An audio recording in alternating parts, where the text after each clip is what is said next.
یونان میں کشتی حادثہ، آج ملک بھر میں یوم سوگ منایا جائے گا۔ وزیر اعظم شہباز شریف نے واقعے کی تحقیقات کے لیے 4 رکنی کمیٹی بنا دی۔ انسانی اسمگلنگ میں ملوث افراد کے خلاف کارروائی کا حکم۔ لوگوں کو جھانسا دے کر خطرناک اقدام پر مجبور کرنے والوں کی نشاندہی اور ایجنٹس کے خلاف فوری کریک ڈاؤن کی ہدایت۔ المناک حادثے پر آزاد کشمیر میں یوم سیاہ منایا گیا۔ پرچم سر نگو، پولیس کا نوجوانوں کو غیر قانونی طریقے سے بیرون ملک بھیجنے والے ایجنٹس کو گرفتار کرنے کا دعویٰ۔ ایجنٹ کا بیٹا بھی حادثے میں مارا گیا۔ سنہرے مستقبل کے خواب سجائے، انسانی اسمگلرز کے جھانسے میں آئے، لاکھوں روپے لگائے لیکن کچھ ہاتھ نہ آیا۔ بحیرہ روم کی بے رحم لہروں نے سب برباد کر دیا۔ یونان کشتی حادثے میں لاپتہ 500 سے زائد افراد کی تلاش کا آپریشن ختم۔ 298 پاکستانی شامل ہونے کی اطلاعات۔ 22 لاپتہ افراد کی فہرست تیار۔ صرف 12 پاکستانیوں کو بچایا جا سکا۔ 79 میتوں کے DNA ٹیسٹ کے لیے نمونے آج لیے جائیں گے۔ بدقسمت کشتی میں آزاد کشمیر کے 135 نوجوان سوار تھے۔ 27 کا تعلق کوٹلی سے تھا۔ ترجمان دفتر خارجہ کے مطابق یونان میں کیمپ میں موجود پاکستانیوں سے سفارتی حکام نے ملاقات کی ہے۔ پاکستانی شہریوں کی واپسی میں وقت لگے گا۔ انسانی اسمگلر نے پاکستانیوں کو کشتی کے نچلے حصے میں رکھا۔ باہر نکلنے اور پانی مانگنے پر گالیاں دی جاتی، تشدد کا نشانہ بنایا جاتا۔ یونان کشتی حادثے کی دردناک کہانی۔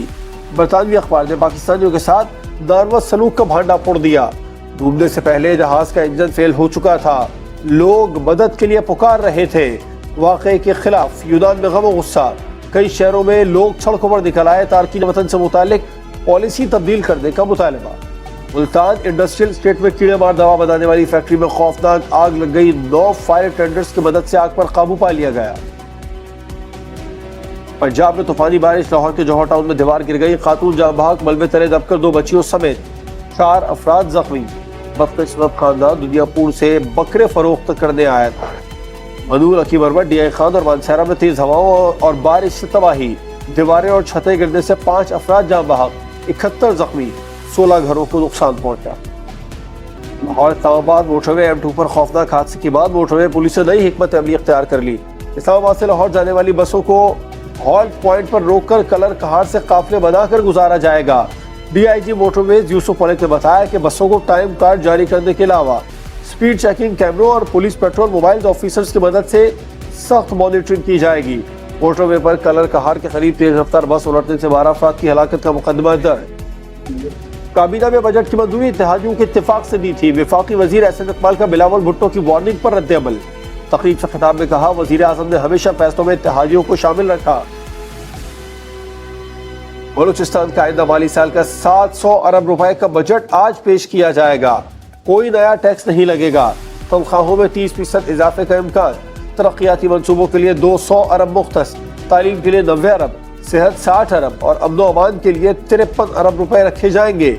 5000 نئی اسامیوں کا اعلان بھی متوقع۔ سعودی عرب میں ذی الحج کا چاند نظر آ گیا۔ وقوف عرفہ 27 اور عید الاضحیٰ 28 جون کو ہوگی۔ پاکستان میں مرکزی رؤیت ہلال کمیٹی کا اجلاس آج کراچی میں ہوگا۔ کلائمیٹ ڈیٹا سینٹر کے مطابق چاند نظر آنے کا قوی امکان ہے۔ سیکیورٹی فورسز کی دہشت گردوں کے خلاف بڑی کامیابی۔ درہ اعظم خیل میں انتہائی مطلوب دہشت گرد کمانڈر مارا گیا۔ ظفر عرف ظفری اور 2 ساتھی فورسز سے جھڑپ میں ہلاک ہو گئے۔ مارے گئے دہشت گرد 26 بڑے حملوں میں ملوث تھے۔ CTD پنجاب کا ڈیرہ غازی خان میں ایکشن۔ کلعدم BLA کا کمانڈر راشد بشمانی گرفتار۔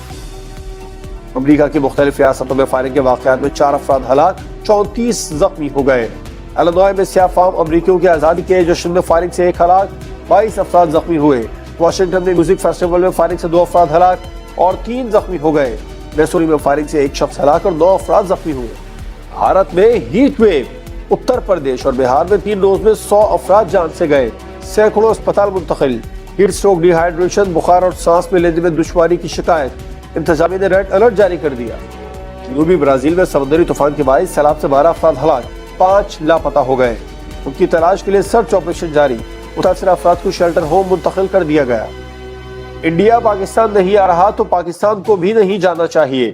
مودی نے صرف کرکٹ کو ہی نہیں، بھارت کو بھی تباہ کر رہا ہے۔ سابق کپتان جاوید میانداد کہتے ہیں، پاکستان کے کرکٹ ہمسایہ ملک سے اوپر ہے۔